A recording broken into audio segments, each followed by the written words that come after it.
Bonjour, chères femmes, chères mamans, toujours bien occupées et débordées. J'espère que vous allez bien.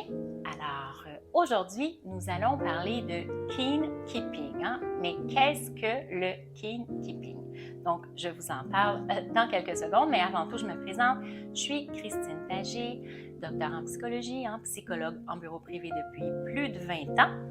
Et j'accompagne, j'aide les femmes débordées, épuisées à alléger leur charge mentale pour mieux profiter de la vie au quotidien. Après plusieurs années de pratique de la psychothérapie, j'ai accompagné des centaines de femmes dans leur processus et je me suis rendu compte avec les années que pour la plupart dans leur famille, c'est elles qui portaient la lourde charge mentale, avec toutes les tâches du quotidien, les enfants à la maison et souvent le travail en plus de ça. Donc, j'ai eu envie d'en connaître davantage sur ce sujet-là et de me spécialiser en fait sur la charge mentale, puis comment arriver à s'en libérer ou du moins à l'alléger. Retournons au kin keeping. Alors, qu'est-ce que le kin keeping? Donc, est-ce que vous êtes la personne qui est systématiquement en charge de l'organisation des repas de famille, par exemple? Le kin keeping, c'est la charge mentale qui concerne la famille au sens large. Donc, sans surprise, évidemment, les femmes sont majoritairement concernées par le kin keeping. C'est la sociologue et chercheuse américaine Caroline G. Rosenthal qui explique le terme kin keeping dès 1985 dans son article Kin Keeping in the Familial Division of Labor. En français, c'est le rôle de la famille dans la répartition familiale du travail. Selon l'Association américaine de psychologie aussi, le kin keeping correspond au rôle social généralement assumé par les femmes de promotion et de protection des relations entre les membres de la famille. Donc, c'est vous, souvent, chères femmes, qui êtes en charge de l'organisation des événements familiaux. Selon une étude qui a été réalisée sur ce sujet-là en 1996, qui a été citée par Psychology Today, 85% des kin keepers sont des femmes majoritairement âgées entre 40 et 69 ans.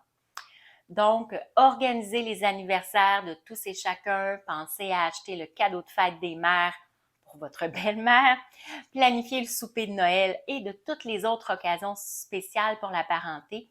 Alors, si c'est vous qui s'occupez de tout ça, vous êtes la gardienne de la parenté et de la cohésion et de l'unité familiale, donc dans votre famille.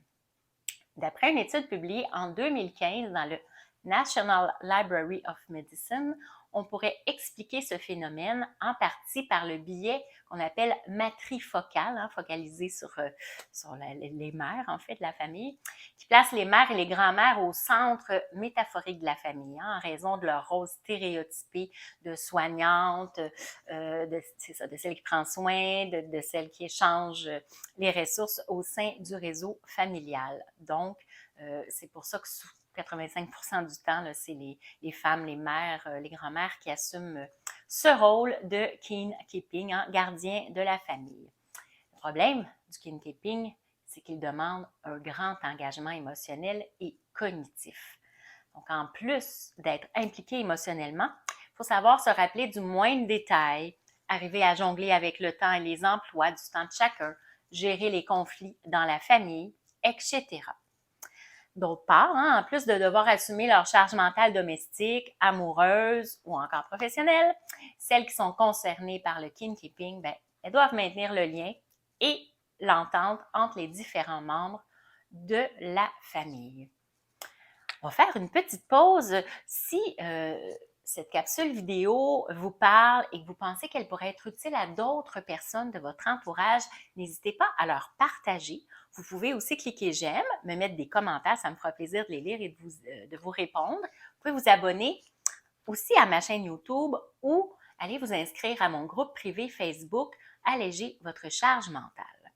Alors, on revient maintenant au kin keeping. Souvent, le kin keeping apporte très peu de reconnaissance. Les techniciennes de l'ombre, dont on pourrait dire, celles qui s'agitent surtout en cuisine, ne sont pas toujours valorisées à leur juste valeur. Alors, comme pour toutes les autres charges mentales, souvent les autres, notre entourage, nos enfants, notre conjoint, les gens qui sont là, estiment que c'est normal qu'on fasse tout cela, puis qu'on ne voit pas nécessairement l'intérêt, ils ne voient pas nécessairement l'intérêt de vous remercier pour tout ce que vous faites au niveau du kin keeping aussi, hein, de rassembler la famille. Si vous êtes épuisé de remplir ce rôle de kin keeper dans votre famille, il est temps de demander de l'aide et de déléguer ce rôle à quelqu'un d'autre ou quelques autres membres de la famille. Hein. N'oubliez pas que votre santé mentale est beaucoup plus importante que cette charge mentale qui est supplémentaire à toutes les autres et que vous vous imposez souvent depuis des années. Vous avez le droit de passer le flambeau aux plus jeunes de la famille aussi, hein, féminine ou masculine, peu importe, hein, à trouver un nouveau kin keeper dans la famille pour rassembler la parenté là, autour des soupers pour les occasions spéciales, les anniversaires, etc.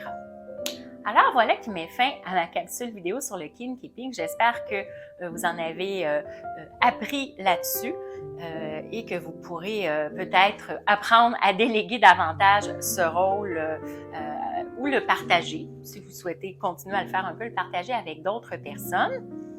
Je vous rappelle aussi, si vous le souhaitez, hein, si vous voulez évaluer le degré de votre charge ou même de votre surcharge mentale, là, voir les symptômes que vous vivez par rapport à ça, vous pouvez télécharger mon questionnaire là, que j'ai réalisé là-dessus et vous avez les résultats aussi directement en faisant le questionnaire. Et si ça vous tente, vous pouvez venir même me partager vos résultats ou qu'on puisse en discuter ensemble.